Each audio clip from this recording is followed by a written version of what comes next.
What if I told you that the most recession-proof, highest-paying work happening in America right now isn't being done in glass office towers or Silicon Valley campuses? It's happening in garages, spare bedrooms, and beat-up cargo vans parked in suburban driveways? And the people doing it aren't tech bros with MBAs. They're regular people who learned something most of America quietly forgot. Here's what nobody is telling you. The U.S. Bureau of Labor Statistics released data showing that skilled trade workers now out-earn college graduates in more than 30 occupational categories. 30. And yet every year, millions of families go into six-figure student loan debt, chasing degrees that lead to $48,000 a year desk jobs with a boss who micromanages every bathroom break. Meanwhile, the person who knows how to do something rare with their hands is turning away clients.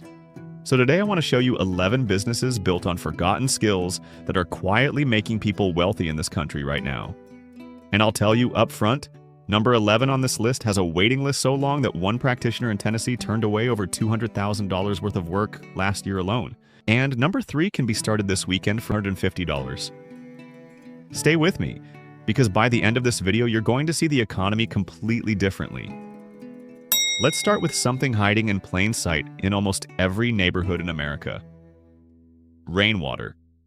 Specifically, what happens when it hits a house wrong. Gutter cleaning and minor roof drainage repair is a business that most people treat like a chore, and almost nobody treats like a goldmine. Here's the reality. There are roughly 82 million single-family homes in the United States. A significant majority have gutters. Those gutters need cleaning twice a year minimum. The average homeowner pays between $150 and $250 per visit. Now here's what makes this interesting. The equipment to get started, a good ladder, a wet-dry vacuum with a gutter attachment kit, basic safety gear, runs you about $400 total. One person working alone can complete 4 to 6 homes per day. At $180 average per job, that's over $1,000 on a single Saturday. There's a guy in suburban Ohio who runs this as a 3-month seasonal business every fall and every spring. He clears over $60,000 in those 6 months combined, then spends the rest of the year doing whatever he wants. And the best part? His biggest competitor is procrastination.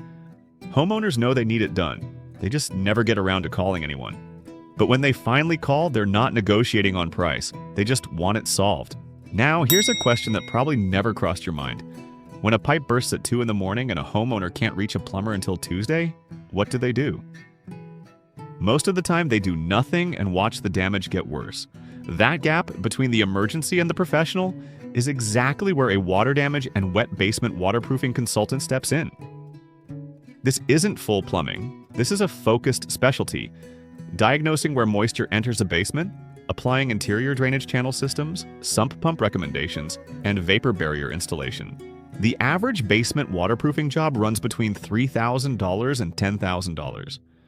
A solo operator with a truck, a moisture meter, a concrete saw, and the right training can complete 2 jobs per week comfortably. The training is available through the Basement Health Association and takes roughly 60 days to get certified. People in this niche regularly report annual incomes between $90,000 and $180,000, working completely alone with no employees. And the demand. The National Association of Home Builders estimates that over 60% of American homes experience some form of basement moisture problem. That's tens of millions of potential clients, and most of them haven't even started looking for someone to fix it yet. Does that make you curious about what else is hiding in the maintenance gap? Keep watching. Let's talk about a skill that literally built this country and then got abandoned inside a decade. Plastering, not drywall, not joint compounds slapped over mesh tape. Real plaster application, the kind used in pre-1960s homes that creates walls so solid you can barely put a screw through them. Here's the problem. When drywall became the industry standard in the 70s, plaster training disappeared from trade schools almost overnight. But the houses built with plaster didn't disappear. There are millions of them still standing across New England, the Midwest, and the Mid-Atlantic states. And when those walls crack or crumble, the homeowners, often people who paid $600,000 or more for a historic home, have almost nobody to call. The tools to learn are inexpensive. The knowledge is what's rare. And right now, that rarity is being rewarded at a rate most office workers would find humiliating to compare to their own salary. Neon sign repair and restoration. Here's one that's going to make you pause. Have you ever noticed how many old neon signs are sitting in bars, diners, and shops across America, flickering, half dead, or completely dark? Neon sign repair and restoration is a trade that collapsed when LED lighting arrived in the early 2000s. Most of the shops that did this work either retired or pivoted. But here's the twist nobody saw coming. Vintage neon is now a collector's item. Bars, restaurants, and boutique businesses are paying premium prices not for LED replicas, but for authentic restored neon. A restored vintage neon sign sells for anywhere between $500 and $4,000 depending on size and complexity. A skilled repair technician charges $85 to $150 per hour for service calls. The training involves working with glass tubing, noble gases like argon and neon, and transformer electrical systems. It takes roughly 1 year to get proficient. But once you are, the competition in most mid-sized American cities is essentially zero. We're talking about a business where the phone rings and nobody else picks up. And there's something deeply satisfying, by the way, about watching a piece of American visual history flicker back to life. That almost makes it worth it by itself. Now I want you to think about the last time you were in a church, a town hall, a historic theater, or an older school building. Look at the floor.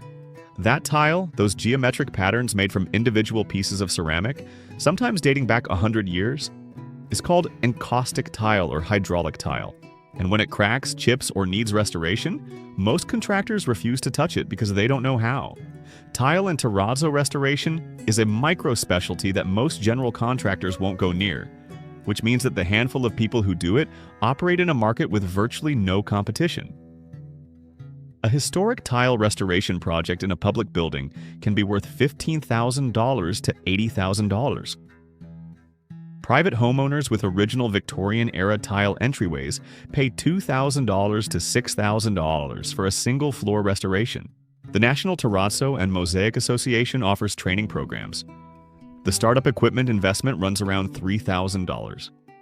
And the clients, historic preservation societies, municipalities, churches, boutique hotel developers, will find you if you make yourself findable, because right now most of them can't find anyone. Stay with me because I saved something truly wild for right after this. Let's talk about upholstery, not the generic kind. I mean the restoration of antique furniture upholstery, a skill that barely exists in formal training programs anymore. Most upholstery courses teach modern foam and staple techniques, but the people who can do authentic period-correct restoration, working with horsehair stuffing, hand-tied 8-way springs, and period-appropriate fabric application, are so rare that auction houses and antique dealers specifically seek them out and put them on retainer. A single chair restoration can run $400 to $2,200, a full sofa, $2,000 to $4,500. A person working from a home workshop completing 5 to 7 pieces a month can comfortably earn between $5,000 and $8,000 monthly. And the best part is that the raw material is still being sold for almost nothing at estate sales. Now, here's a question I want you to really sit with. How many times have you driven past a cemetery and noticed the old headstones? Crooked, blackened with mold, some of them sinking into the ground. Headstone and monument restoration is a legitimate, growing, and almost completely uncontested business in the United States. Families who discover that a great-grandparent's marker is deteriorating will pay handsomely to have it restored with dignity. Municipal governments and churches with historic cemeteries have restoration budgets specifically for this. The process involves cleaning with specialized non-acidic solutions, re-leveling sunken stones, and recutting faded inscriptions. The equipment investment is under $500. Individual monuments run $150 to $600 per stone. Cemetery-wide restoration contracts can be worth $5,000 to $25,000. And because this work is tied to family legacy and grief, clients almost never negotiate on price. This is also one of the most psychologically rewarding businesses on this list because you are literally preserving someone's memory. Think about that for a second. Let me show you something that requires zero experience and costs almost nothing to start, but sits at the intersection of a real American problem and a market desperate for someone, anyone, to solve it. Mobile notary and loan signing agent services. Here's the situation.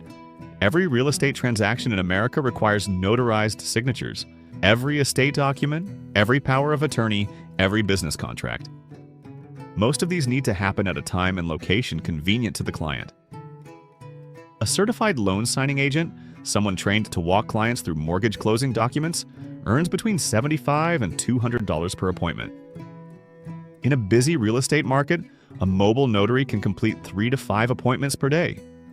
The cost to get certified through the National Notary Association runs about $200 total, including your state commission and supplies. That's it. And this is one of the few businesses on this list where you can genuinely be earning income within 30 days of deciding to start. The demand is not going anywhere. Real estate will always need signings. And the flexibility? You set your own schedule, you drive to clients, you work when you want, makes this one of the most livable businesses on the entire list. Now let me tell you about a trade that makes most people uncomfortable to even think about, which is exactly why the people who got over that discomfort are earning extraordinary money. Chimney sweep and fireplace restoration. The Chimney Safety Institute of America estimates there are over 30 million wood-burning fireplaces in American homes. Every single one of them requires annual inspection and cleaning under the National Fire Protection Association, Standard 211. A basic chimney sweep and inspection runs $200 to $350. Liner replacement jobs run $2,500 to $5,000. Full firebox rebuilds go up to $10,000. A single technician working with a truck, a set of professional cleaning rods, a HEPA vacuum system, and a camera inspection tool can complete 3 to 4 jobs per day. Equipment startup cost around $4,000. Annual income potential for a solo operator in a mid-sized American city, $85,000 to $140,000. And here's the demographic reality that makes this a 20-year business. Most of the experienced chimney professionals in this country are over 55 years old. The pipeline of new technicians is almost empty. The work is not going away. The people who know how to do it are. Here's one more that's going to surprise you. Color matching and automotive touch-up paint services. When someone gets a small dent, a door ding, or a paint scratch on their car, their options are usually the body shop, which quotes them $800 to $2,500, or living with it. But there's a middle market that barely exists in most American cities. A mobile touch-up artist who can blend and feather paint corrections on site for $150 to $400. The color matching technology is now accessible to individuals. Professional touch-up kits, spray systems, and blending software run about $2,000 to start. A trained technician can handle minor chips and scratches in 45 minutes to 2 hours. Car dealerships are an incredible recurring client base because they need lots cleaned up before sale every single week. One relationship with a dealership can mean 20 to 30 cars per month of guaranteed work. And most people don't even know this service exists at the mobile level, which means the first person offering it in most smaller markets is instantly the only person offering it. And now here's the one I promised you at the beginning, number 11, the one with the waiting list and the Tennessee practitioner who turned away $200,000 in work. Furniture and cabinet refinishing using specialty techniques. Specifically milk paint, chalk paint, and antique lye finishes applied to period furniture. This sounds specific. It is. And that specificity is the entire point. There is a woman in Knoxville who does nothing but this. She works 4 days a week from a 400-square-foot workshop attached to her house. She posts her work on Instagram. She has a 4-month waiting list. She charges $600 to $2,400 per piece, depending on complexity. She teaches weekend workshops that sell out in 24 hours at $350 per seat. She has turned away more work than most people in this country will ever be offered in their lives, all from a skill she learned from a library book in 2017. The ceiling of this business is not skill. The ceiling is how many hours you decide to work. Here's what I want you to take away from everything you just heard. The trades that are dying are not dying because the need for them disappeared. They're dying because the education system stopped teaching them. The economy convinced an entire generation that a desk was more dignified than a workbench. And the people who knew these skills aged out without passing them on. That created something incredibly valuable. Scarcity. And in a market economy, scarcity gets rewarded. Every single person on this list, the gutter cleaner in Ohio, the plaster restorer in Baltimore, the neon repair technician in Austin, the monument restorer in rural Pennsylvania, they're not geniuses. They're not trust fund kids. They're people who looked at a gap between what people desperately needed and what nobody was offering, and they walked straight into it. You don't need to learn all 11 of what I showed you today. You need one. The one where you heard it and thought, wait, I could actually do that. That thought was not random. That was your instincts recognizing an opportunity your rational brain hasn't caught up with yet. The tools are available, the training exists, the demand is real and documented. The only thing separating where you are right now from the person with a fully booked schedule and no boss is the decision to start. So tell me in the comments, which one was it for you? Which one made you stop and think? Because I read every comment, and the ones that show up most are the ones I build the next video around. If this opened your eyes, hit subscribe because every week I find another corner of the economy where the opportunity is hiding in plain sight and almost nobody is talking about it. See you in the next one.